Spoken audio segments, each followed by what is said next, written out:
showdown. Ultimate destiny, good guys, bad guys, and explosions. As far as the eye can see, and only one will survive. I wonder who it will be. This is the ultimate showdown of ultimate destiny.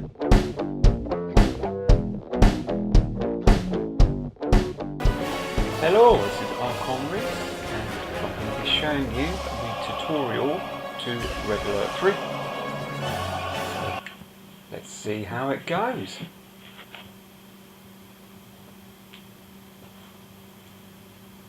It's the first time I've done this, so I'm not sure what to expect.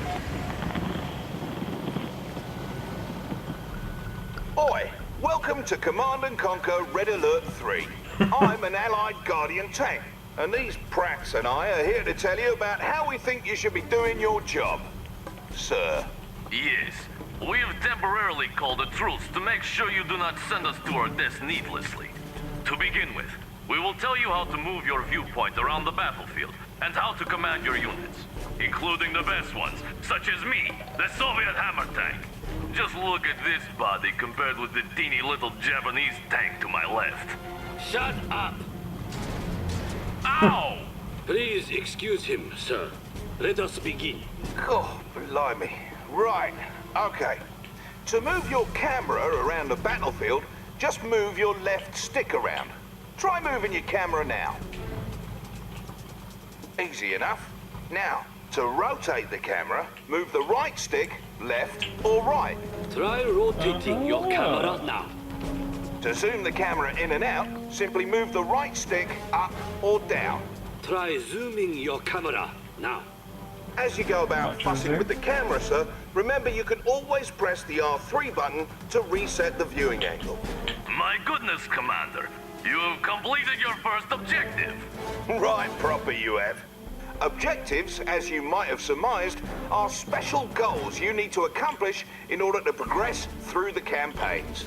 In general, objectives will be labeled using special markers out on the battlefield. Follow the on-screen indicators to get to them. If at any time you're not sure what the blazes you're supposed to be doing, hit the start button to pay a visit to the mission menu. It'll list all your current objectives. Good. Now that you have an idea for how to move around the battlefield, let's move on to controlling your units. Here come some of our hated enemies now. Right. To select a unit, just move your cursor over it and press the X button. Try selecting one of these allied peacekeepers. Right here. Nice! He's definitely one of ours, sir. You may also press and hold the X button for an expanded selection cursor. Any units you sweep with the cursor will be selected. And if you want more units added to your selection, hold down the L1 button while selecting. Okay, now that we've reminded you how to select units, you'll need to move them around the battlefield. Standing by. Ow! I was getting to that. To move your units whilst having them selected, press the X button with your cursor over the desired destination. Try moving your units to the designated area up ahead. Now, as you would have seen, I have been playing the campaign, so I should have done this first, really. But I'm never a fan of tutorials, to be honest, but this gets you a trophy, so I thought I'd do it. See? They obey you without question. Notice, Commander, how the darkened area of the battlefield revealed itself as your forces drew near. This darkened area is the fog of war and represents parts of the battlefield that may be hiding enemy troop movements. Be careful when venturing into unseen areas, and use your scouts to survey the terrain before committing your forces. Now, up ahead are some dummy targets that you are going to destroy. They resemble real-life Soviet conscripts, but I assure you they are merely robots we created for this exercise. See how foolishly they behave? They seem so real. Observe that you can distinguish your forces from the robots based on the colored blips in the radar in the upper right corner of your battlefield control display. The color of the blips refers to the color of the different sides involved in a battle. If you encounter different colored blips as you clear the fog of war, those are likely enemy forces, so be prepared. If you need to take a closer look at your radar, you can always use radar mode. To activate radar mode, pull and hold the L2 button. Try this now. Hi, that is it. In radar mode, you may navigate the battlefield much more quickly using the left stick. You may also use the right stick to move your cursor independently of your view. This allows you to quickly order your forces anywhere on the map. Right. So, to issue an attack order to your units whilst having them selected, put your cursor over a target and press the X button. Notice that as you move your cursor over those dummies, it changes to an attack cursor. Destroy all the target dummies in the area. Cleared for engagement. Waste them. He's going down. So long, you stupid robots. Bloody robots! Now, in addition to issuing attack commands on specific targets, you can have your units move and attack any enemies along the way. To issue an attack move command while having your unit selected, just double tap the X button on any open terrain. You can also use an assault move command by double tapping and holding the X button with forces selected. Then use the wider reticle to paint enemy targets. Once you've painted some targets, release the X button, and your forces will automatically attack those targets to the best of their ability. Now look there.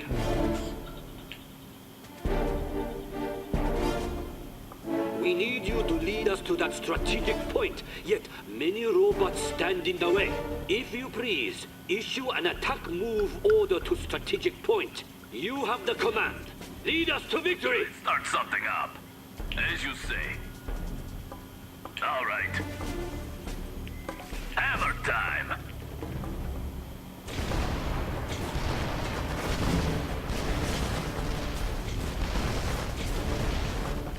Didn't realise it was them as well. What can we do for you, sir? Oh, Hey, come on! Come on! Crush him! good. Oh. Never as good as Max.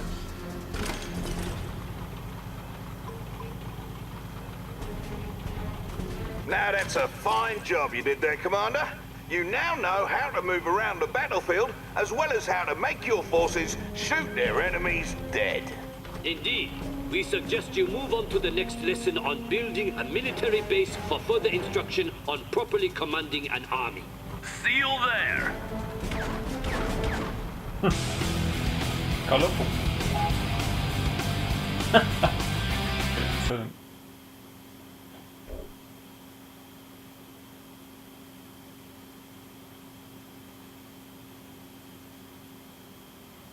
Well, that was a good intro to the basics. Let's see about establishing a base.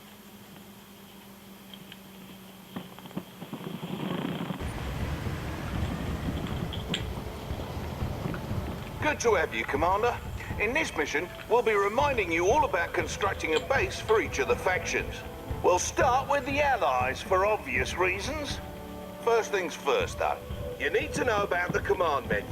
Pull and hold the R2 button to bring up the command menu. Oh, okay.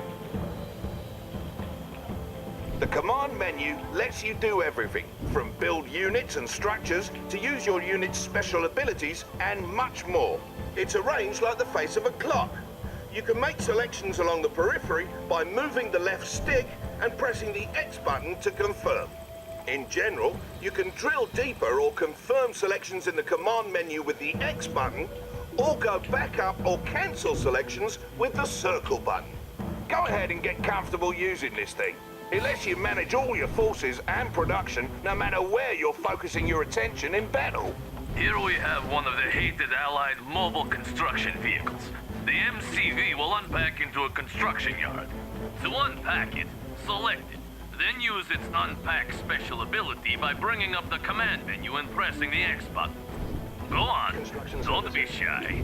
Observe the Unpack. ghosted image of the construction yard attached to your cursor.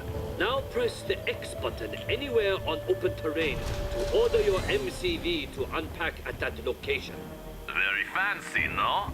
Best remember, there's a shortcut for using your unit's special abilities. Just hold the R1 button with units selected, then press the square button. In general, Special abilities are executed with the X button, or cancelled with the circle button.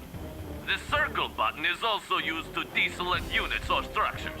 Bear in mind that there may be impassable areas of the map where you're not allowed to place down your structures. When you try to place a structure down over impassable or unbuildable terrain, red cells will appear on the build grid indicating that you're unable to place a structure there. Now that your MCV has unpacked into a construction yard, you should have some new construction options available to you. To access your production structure's build queue, select the con yard and open the command menu. Alternatively, if you don't have anything selected, open the command menu and drill down to your production structures in the 12 o'clock position. Whoa, look at what we have here. Looks like you have access to build a power plant. Ow! Don't overdo it. Commander, select the power plant button to begin building it. All allied structures build over time inside the construction yard. Once they're ready, you'll be able to place them on the battlefield right away. Your power plant is now ready to be placed. Simply open the command menu and press the X button to select the power plant. Then press the X button on an open spot on the terrain. That's the way. As the name suggests, a power plant provides your base with power. All your structures, with the exception of your power plant and construction yard, use power. You can tell how much power you've got to spare by glancing at the power meter next to your radar. It's important to understand the consequences of a low power situation. While in low power, your units and structures will build at a reduced speed, and your base defenses won't work. So it's always good to have plenty of power as you build up. The next thing you'll need to get base humming along is an ore refinery. This structure comes with a free prospector vehicle, which will collect ore from that nearby ore mine.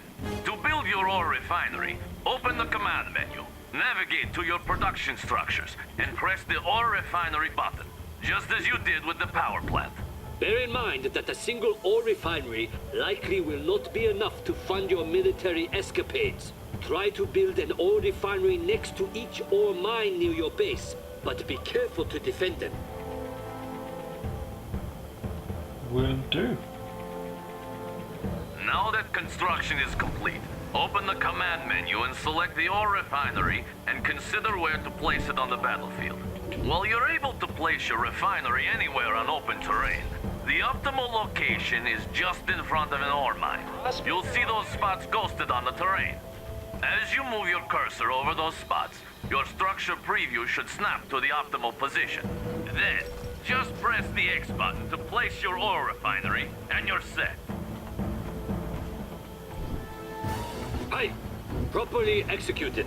When you place your ore refinery, you get a prospector as part of the deal, and he'll go about collecting ore for you automatically. Pro tip, friend. If by some freak accident one of your prospectors or ore collectors is destroyed, you can always build another from your ore refineries. Just select the ore refinery and you'll see it can build another resource vehicle as its special ability. As long as your ore refinery is close to a mine, you only need one vehicle gathering from it. So don't waste credits making more of those little tykes than you need. I always wonder, though, how come the mightiest nations in the world need to collect ore while killing each other? I mean, what is even in that stuff? Ow! Don't ask ridiculous questions. Ore is the primary resource in Red Alert 3. Refineries automatically converted to credits, which is the currency used to purchase all units and structures.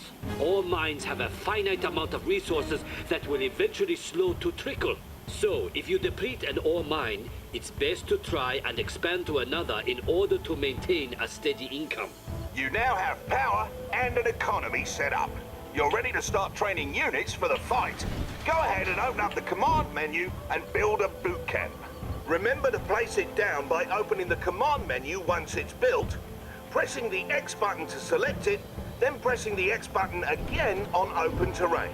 Incidentally, you can rotate the facing of a structure you're about to plop down by holding down the X button and moving the left stick around. Let the button go when ready. Now that you have a boot camp, you're able to train some infantry.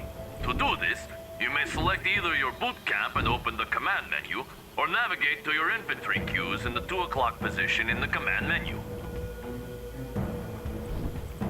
This will bring up the available units you're able to train. Let's train some so-called peacekeepers. Select the peacekeeper button to start training one.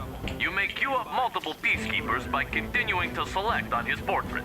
You can also halt the production of units or structures by pressing the circle button while you have them highlighted in the command menu. Pressing the circle button a second time will cancel production and refund any credits that were spent. Pressing the X button on a pause production process will resume production. You can set a different rally point for them by selecting the structure, moving your cursor to the desired location, and pressing the X button. All three factions produce units in the same way, from the respective queues in the command menu.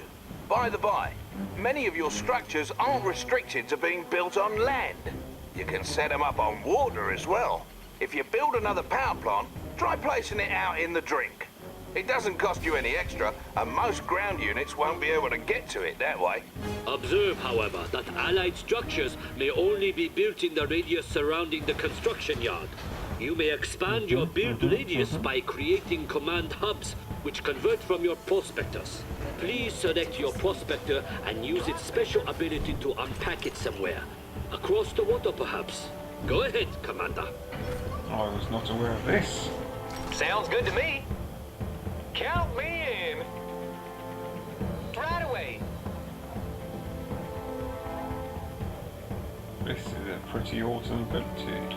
That's a great idea. I think it must be like just an allied one, so I don't. The Saviors didn't have it, I'm sure.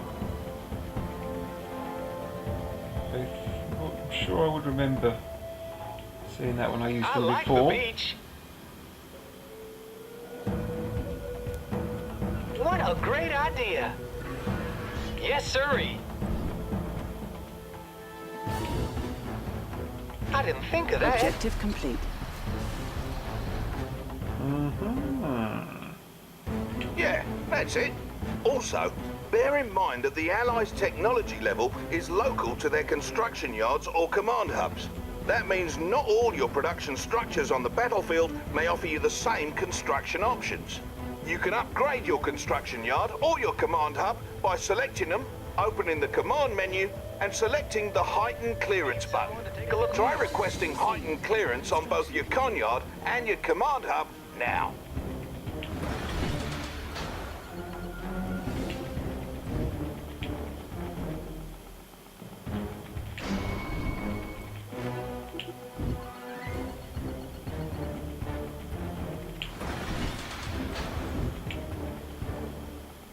That's it. Now the other.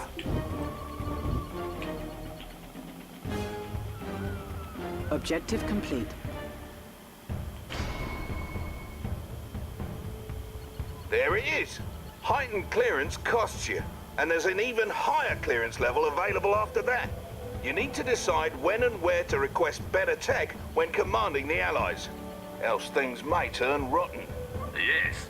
Also, should you ever have need to run away like a little girl, you may pack up your conyard, then unpack it on the water. The boot camp and armor facility are the only Allied structures you may not place on the water.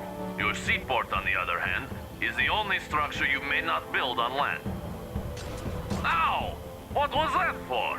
Silence! Surely the commander wants to move on to the other factions by now. Feel free to continue dabbling with the allies, then select me when you are ready to continue.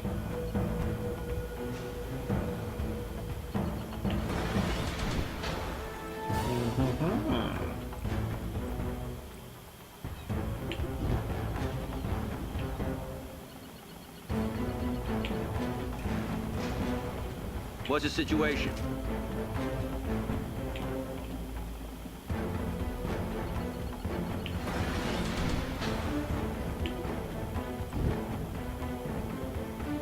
Roll your build, so you can build defences and a structure at the same time.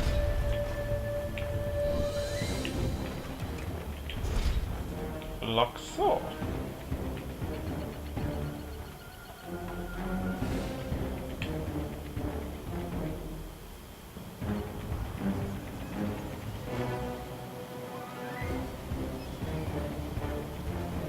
This monstrosity is the Soviet construction yard.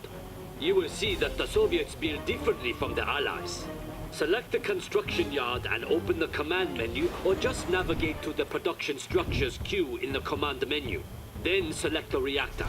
Notice how the command menu closed automatically to let you make your next move. Now place the reactor on open terrain as you did with the Allied structures. Unlike the Allies, the Soviets carelessly build their structures out on the battlefield. Notice how the structure is hastily being thrown together in the field. While it's building up, it's vulnerable to enemy attack. So be cautious when placing your structures. All Soviet structures build up in this way. Just like the Allies, however, you can pause and cancel a structure's build-up by navigating to that structure in the command menu and using the circle button. And of course, your Soviet structures may be placed at sea, with the exceptions of the barracks and war factory. Oi, aren't you forgetting something? Yet. At least, not anymore. Commander, one truly unique Soviet structure you should be aware of is the Crusher Crane. Try building one now from your production structures queue. Crusher cranes work much like construction yards.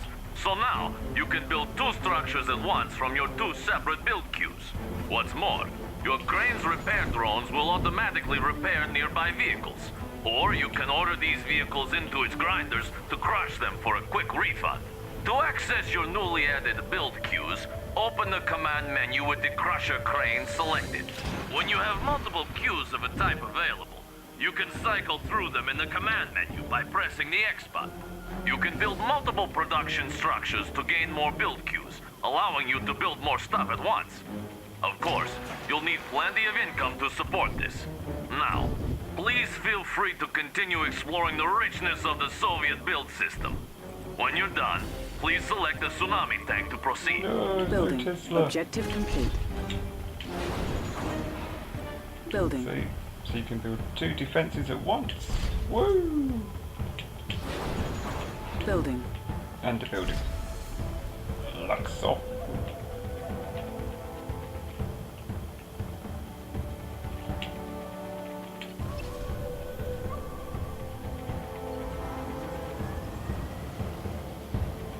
Endless speech. At last! Let us continue, Commander, for this will be worth it. The Empire of the Rising Sun has the most unique build system in that our structures are all created from special units called nanocores. Cores may unfurl at the location of your choosing, much like an MCV unpacks into a construction yard. However, unfurled Imperial structures cannot pack back up. Go into your production structures queue and build a generator core.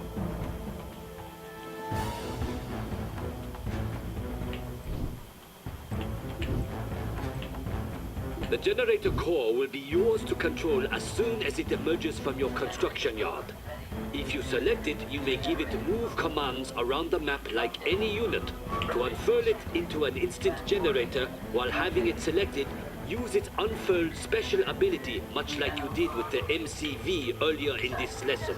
You should now have a ghosted image of the instant generator attached to your cursor. Select a spot on open terrain to make your generator core unfurl at that location. All nanocore are amphibious, so they can cross land as well as water.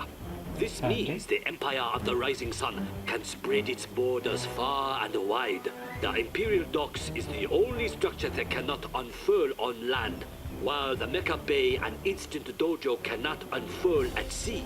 One last thing about Imperial production structures. They must be upgraded individually to unlock new construction options. You'll find these upgrades in their build queues. Now, Commander, do you see how superior our production capability is compared with that of my barbaric friends here? I still think ours Pros is and cons better. for all of you. Pros and cons. Ow! Ow! Keep fussing with the Imperial build system if you want. And when you're all set, select me and we'll wrap up. Building. Dojo core ready. Transporting. Unpack location set. Building. Refinery core ready. Construction complete. New construction options. Ooh, so you can upgrade that. Refinery core.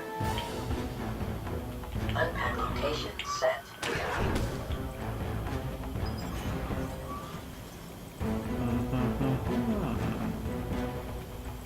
Ooh, Sonic. That'll be interesting.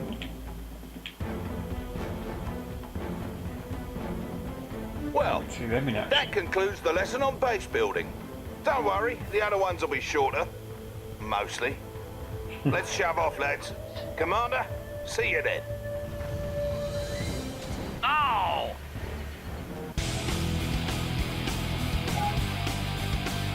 Yeah! 4 stars. Whoop whoop.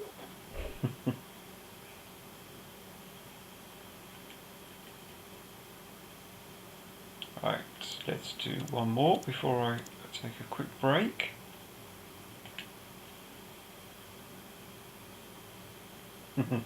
That's all bears. Always amuses me.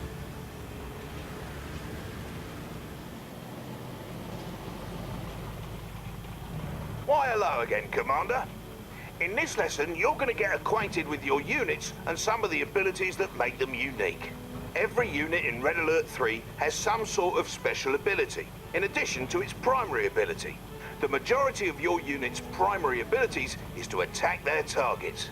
A unit's special ability may put a nasty status effect on an enemy, switch to an alternate weapon, or even transform into an entirely different unit.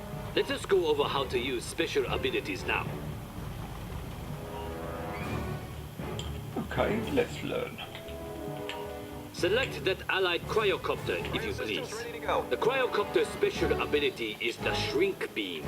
With the cryocopter selected, open the command menu and select its special ability, or hold the R1 button and press the square button. Notice that the shrink beam is a targeted special ability, which means you have to press the X button over a target to use it. Other types of special abilities take effect as soon as you press the ability button. Now then, use the shrink beam on my good friend the Soviet Hammer tank. Wait, what? No way, not me again! Extra As stated earlier, not all special abilities need to be targeted like the cryocopter's shrink beam. Some abilities cause units to switch weapon modes. Blimey, that tank looks like he's lost control, and all you've got is an allied hydrofoil. Its primary weapon is an anti-air cannon that won't do you any good here. However, if you use its special ability, it'll switch from its gun to the weapon jammer. Select the hydrofoil now, and ready the weapon jammer by selecting it in the command menu, or pressing the square button whilst holding the R1 button. Proper. Now, have your hydrofoil fire on that Soviet apocalypse tank on the shore. So much for that tea party. As you can see, the apocalypse tank can no longer fire. Not so scary now, is he? So remember, even the toughest enemy units may be vulnerable to your lesser units' special abilities. Learn them all, and never give up. If you're finished with your motivational speech, perhaps we can continue. Commander, let's go over a unit whose special ability is to transform. One basic example is the MCV, though let us take a look at a more exciting case in one of the Empire of the Rising Sun's versatile Mecha Tengu units. The Mecha Tengu is an amphibious, hovering anti-infantry unit that can transform into the Jet Tengu, a flying air superiority fighter. Not only does the transform ability affect how it navigates the battlefield, it also means the unit changes from having anti-ground weapons to anti-air weapons. Select the Mecha Tengu and use its special ability. Impressive, no? Now, order your Jet Tengu to destroy that miserable cryocopter. Oh, and don't worry, it is merely a training robot carefully disguised to look like a real vehicle.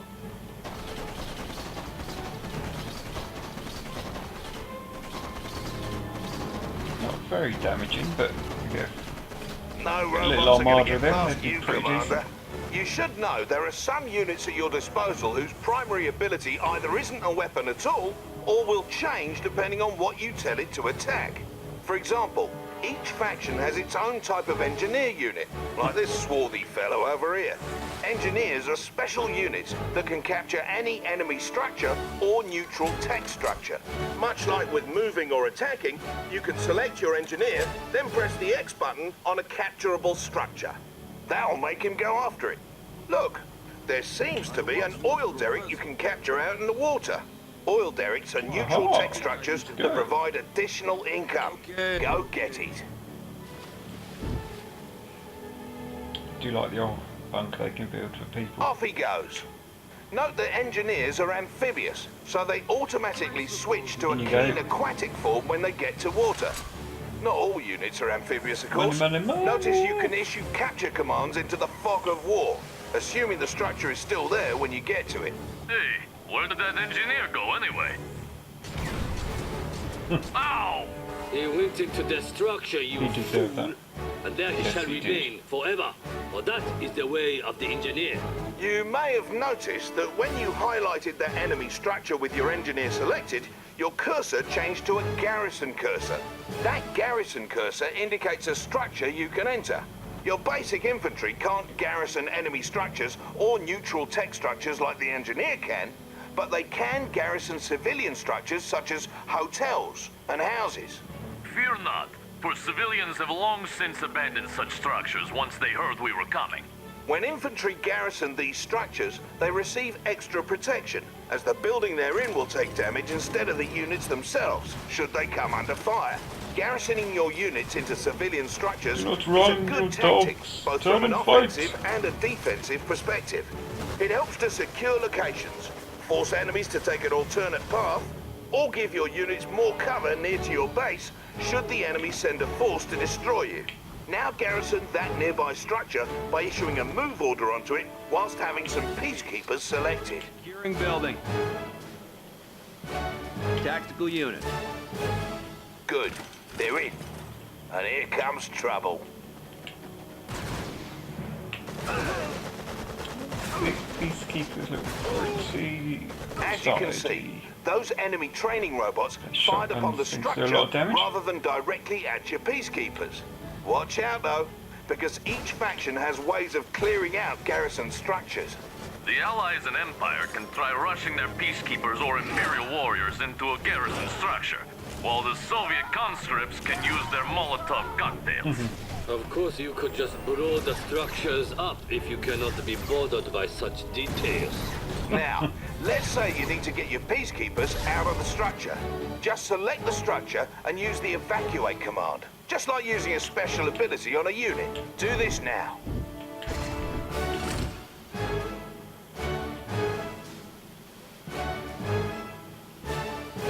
Some of your units can also be garrisoned by your infantry. Oh, yes. The multi-gunner IFV is a unique allied vehicle whose weapon takes on the characteristics of whichever infantry unit hops inside. Order one of your peacekeepers into that IFV and watch what happens. If I may, normally the IFV's weapon works best against aircraft. But once you garrisoned your peacekeeper into Nice. it changed into an anti-infantry weapon. While the IFV can only contain one infantry unit at a time, other vehicles can hold more and can transport your infantry around the battlefield. For example, the Riptide ACV is admittedly a good transport for getting infantry quickly and safely from one point to another, although infantry cannot fire out of it. Garrison your remaining infantry into the Riptide now. Now that they're garrisoned, let's move your Riptide across this lake and over to the shore on the other side. Look for the marker on the radar.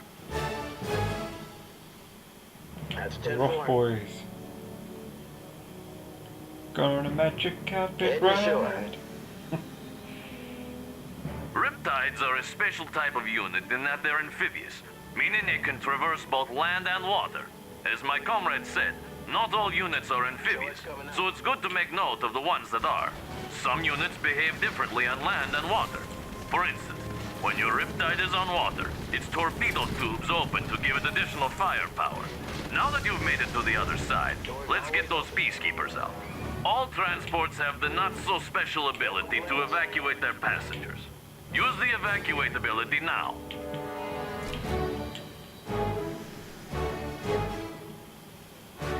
This is my playground. Where are you going? Finally, let us discuss contextual attacks. A contextual attack is what you get when your cursor changes to something other than a normal attack cursor. Select the allied commander who has showed up so very unexpectedly. My word. This Jenny agent McCarthy. Tanya has different ways of attacking targets depending on the type of target. When you order her to attack enemy infantry, such as these lifelike robots, your cursor will be that of a normal attack cursor. When ordered to demolish a target, Tanya will move very close to the target, set some charges, and blow it up. This is an example of a contextual attack. Go ahead and dispose of those forces using the commando. Fire back, Daniel, fire back.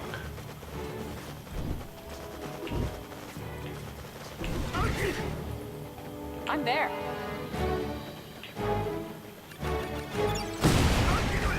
Didn't change at all. Other units, such as our allied spies like this one here, also have contextual attacks. Select the spy, then use his contextual attack on one of those enemy training dummies. Yes, I copy.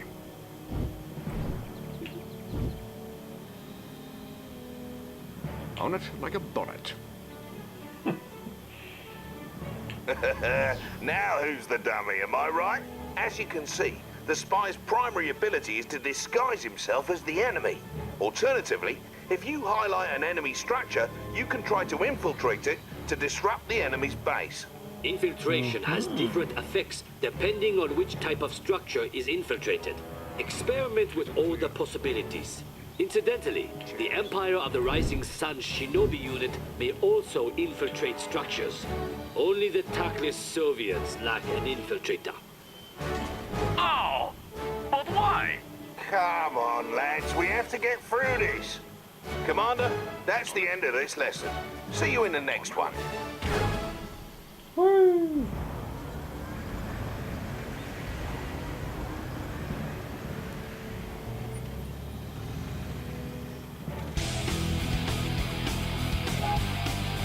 And tunes.